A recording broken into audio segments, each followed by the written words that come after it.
بسم الله الرحمن الرحيم نحمده ونصلي على رسوله الكريم أما بعد وأعوذ بالله من الشيطان الرجيم بسم الله الرحمن الرحيم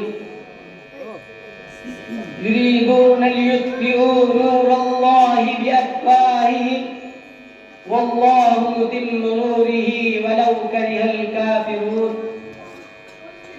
صدر محترم اور حاضرین مجلس، آج میرا موضوع سخن ہندوستان میں مسلمانوں کے حالات ہیں.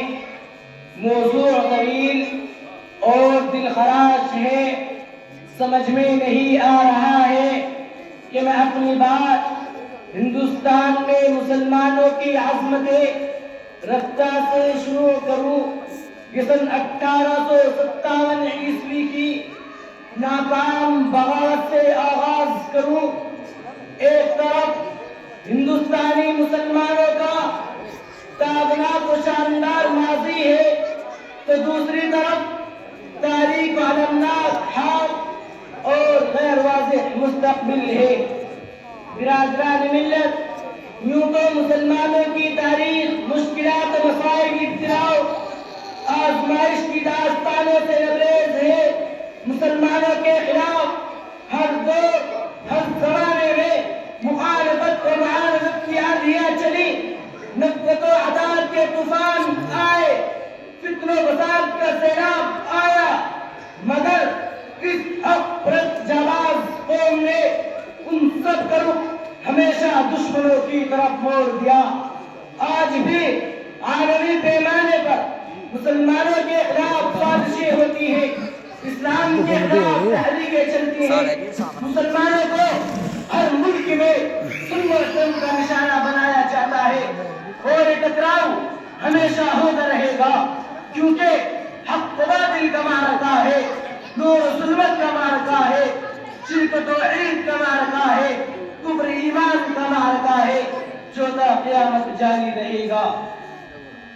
برادران ملت، مگر جو شدت ہندوستان میں نظر آتی ہے وہ کہیں اور نظر نہیں آتی. یہاں مسلمانوں کے خلاف نفرت و عداوت، ظلم و ستم، مصائب و آلام کا سلسلہ آزادی کے بعد سے جاری ہے.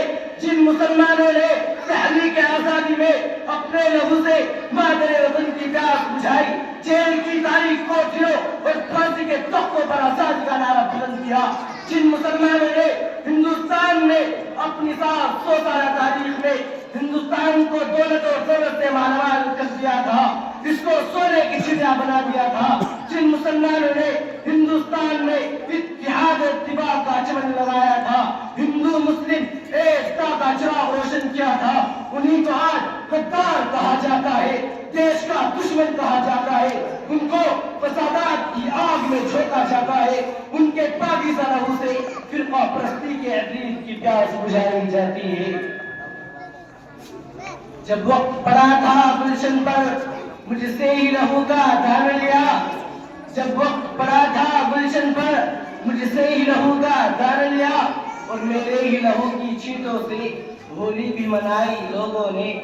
برادران ملت، یہ مسلمانوں کا احسان ہے کہ انہوں نے اس دیش کو قطب مینار کی بلندی، چار مینار کی عظمت، جامع مسجد کی پاکیزگی اور تاج محل کی خوبصورتی عطا کی، ہندوستان کو جنت نشاں بنایا، اس کے وقار کو بلند کیا. مگر آج اس کا ثمرہ کیا مل رہا ہے؟ بھاگلپور کی خوشی کا داستان ملیانہ کا نمناک واقعہ، مراد آباد کی لہو لہان عید، میرٹھ کی جد مکانات، بجور کی دلخراش چیخیں، احمد آباد میں جدوز ہنگامہ، جمشید پور کا ہولناک فساد، مظفر نگر کا ہولناک فساد. یہی ثمرہ ہے شیخ الہند حضرت مولانا محمود الحسن دیوبندی، شیخ الاسلام مولانا سید حسین احمد مدنی، امام الہند مولانا ابوالکلام آزاد رحمہ اللہ اور مجاہد ملت مولانا عز الرحمن سیوہاروی کی قربانیوں کا. یہی ثمرہ ہے بریگیڈیئر عثمان کی فداکاری کا. یہی ثمرہ ہے محمد علی جوہر کی قربانیوں کا. یہی ثمرہ ہے ہزاروں علماء کی جدوجہد اور قربانیوں کا. یہی ثمرہ ہے محمد علی تحریک آزادی کا. قربانیوں میں ہم ہیں تو راحت میں کوئی اور، قربانیوں میں ہم ہیں تو راحت میں کوئی اور، انصاف ہو رہا ہے یہ اہل وطن کے ساتھ۔ برادران ملت، آج مٹھی بھر فرقہ پرست اور چند افراد مسلمانوں کی وفاداری کا ثبوت مانگتے ہیں۔ وہ بابر کو غاصب کہتے ہیں، اکبر کو غاصب کہتے ہیں، اورنگزیب کو غاصب کہتے ہیں، مسلمانوں کو بدیشی کہتے ہیں۔ ذرا ان سے پوچھئے، تم جو لنگوٹی باندھتے تھے، پتوں پر کھاتے تھے، عورتوں کو زندہ جلاتے تھے، تم کو جینے کا سلیقہ کس نے سکھایا؟ رہنے کا ڈھنگ کس نے بتایا؟ کھانے کا طور و طریقہ کس نے سمجھایا؟ ہمارے ہی ٹکڑوں پر پلتے ہو اور ہمیں ہی آنکھیں دکھاتے ہو۔ کبھی تم نے ایک قطرہ خون بھی وطن کے لیے بہایا ہے؟ آج تم کو مندر کی فکر ہے اور مسجد کی نفرت ہے۔ یہی مسجدیں ہیں جن کی بدولت تاریخ میں تم کو جانا ہے، یہی مسلمان ہے جن کی وجہ سے تم مشہور ہوئے، تم ہندوستان کے لوگ سب سے بن گئے۔ تم تو گاندھی کے قاتل ہو، جمہوریت کے قاتل ہو، اتحاد اتفاق کے اس گھر میں آگ لگانے والے ہو۔ مسلمانوں، یہ ملکی فرقہ پرست تمہارے دین کو ختم کرنے کی باتیں کرتے ہیں، تم کو پاکستان بھیجنے کی باتیں کرتے ہیں۔ ان کو بتا دو کہ یہاں کے ذرے ذرے پر تمہاری پیشانیوں کی نشان ہے، یہاں کے چپے چپے پر تمہارے قدموں کی چھاپ ہے۔ یہ گنگا جمنا تمہاری پاکیزگی کی گواہ ہے، تمہاری روح العزمی اور جانبازی کی گواہ ہے۔ یہ دیش تمہارا ہے، یہ ملک تمہارا ہے، تمہاری رگوں میں اسی کا خون ہے اور یہیں کی سرزمین سے تم اٹھی ہو۔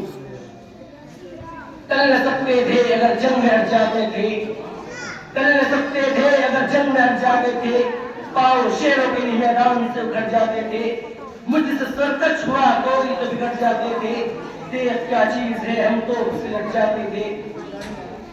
وہ ٹیپو سلطان ہی کی ذات تھی جس نے کہہ کر کے گیدڑ کی 100 برس کی زندگی سے شیر کی ایک دن کی زندگی بہتر ہے، لوگوں کی رگے مردہ میں آزادی کی برسی لہر دوڑا دی تھی اور خود بھی انگریزوں کے خلاف برسرے بیکار رہے، یہاں تک کہ میسور کی دھرتی پر خون کا آخری قطرہ بھی آزادی کی خاطر بہا کر شہید ہو گئے۔ اگر یہ مسلم قائدین کے قافلہ غلام ہندوستان کے پربیش آزادی کی شاہراہ بنانے کی غرض سے سرگرم سفر نہ ہوتا، ستم نظر احسان فراموش غدار جو ہم سے وفاداری کا ثبوت مانگتے ہیں، ان غداروں سے میں کہتا ہوں اگر ہم ہیں غدار تو پابند وفا تم بھی نہیں، اگر ہم ہیں غدار تو پابند وفا تم بھی نہیں، اپنی کثرت پہ لگے اتراؤ خدا تم بھی نہیں۔